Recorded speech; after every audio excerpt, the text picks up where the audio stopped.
Were you all as a family talking to counselors, psychologists, doctors? Was there any kind of that input coming in? Well, there was. I mean, we of course quickly engaged a psychologist. Again, I was clueless that we should have vetted her. We should have understood whether she's an affirming psychologist or not. She, of course, was an affirming psychologist, as they pretty much all are in California. Yeah. She quickly told us that we needed to call her by the male name and male pronoun, or she would commit suicide. She cited a study that said 41% chance of kids committing suicide. She didn't read the study. I know that because I queried her about the study after I read it, and it was clear she's just taking a headline and regurgitating it.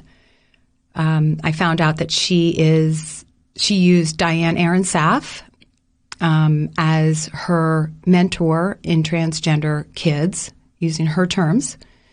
And who is Diane, if you would? So Diane Aaron Saff is a psychologist at UCSF. Mm-hmm. Her claim to fame is that she believed in the satanic panic, which of course was debunked, and she believes in the transgender child and says things as moronic as when a child is unbuttoning their onesie to turn it into like a dress, that is gender communicating.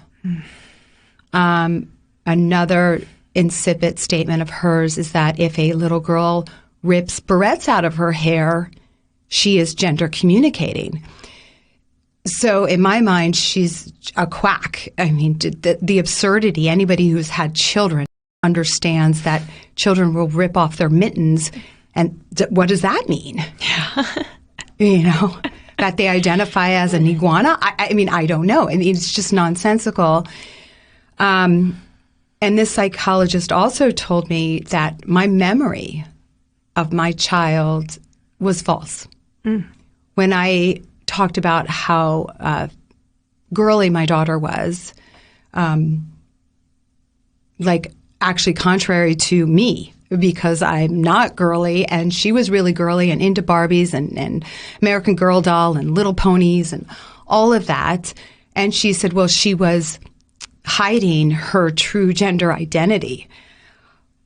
I mean, that's just so absurd. Sign her up for a Mensa, because you think my 2-year-old was planning on outing herself when she was, 14 or 13, and she had been planning this. Like, that's amazing.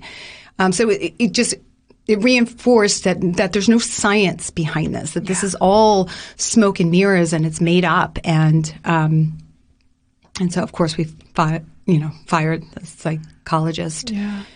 How were you doing at that point as a mom? What was running through your head? I was not doing well. Of course, I wasn't doing well. I was terrified, and you question how you were as a parent. What did I do to create this? What did I miss?